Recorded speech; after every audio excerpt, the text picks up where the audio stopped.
Share, and this is the 2017 YouTube Pagan Challenge.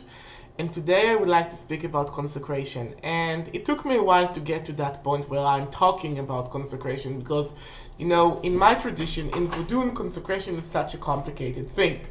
Now, when I used to be more general neo-pagan that was like Wiccan flavored and whatnot, consecration was a rather simple thing. You exercise the elements, you call on the elements to help you and precisely the element that you want to stay in that tool and use it. You send your energy into the item by your will or using such implement, and basically this is what consecration is. But in Voodoo and in my tradition especially, consecration could take a long time and needs to be very specific because in my house we believe that symbols are meaningless without something that charges them. Meaning I wouldn't paint the rune nowadays without putting some energy of the Norns, which are the spirits of the nowadays in it. So it can either be in the ink which I use, it could be like, either a sacred substance. But basically, all our tools and charms are becoming this shaped medicine bags that contains medicines that needs to influence the senses, the taste, the smell, the form. It can be agitating or pleasant. And thus, consecration of every individual item is very much unique.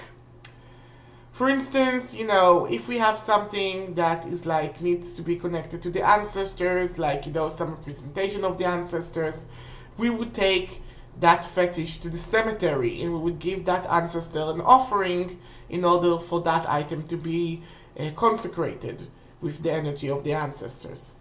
Or if we need something that is fire, we will put it in fire, but not just in physical fire, we would put it in the sun and only in the sun for a few days, which is called the corresponding time of that thing, and we will give offerings to the spirits of the fire, and we will create sacred smoke that will engulf the item and thus make it like specific to that term.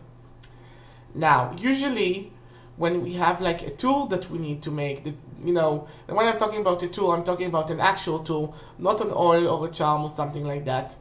Usually the one that belongs to the tools is Ogun.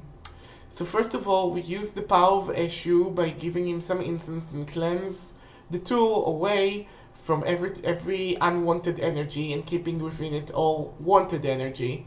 And this is an important note. This is not about negative energy because, the tool that we might need some negative energy. Like if we are having like this, this blackthorn one that we want to strike our enemies within, okay?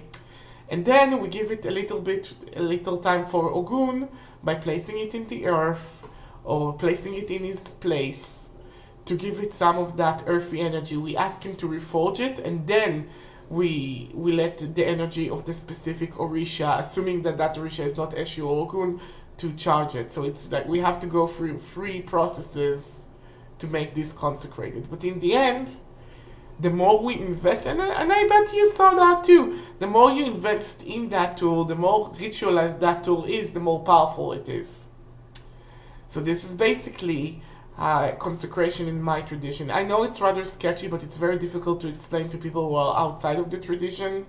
So if you have a specific question about this, I would be happy to answer. Goodbye, Nashe.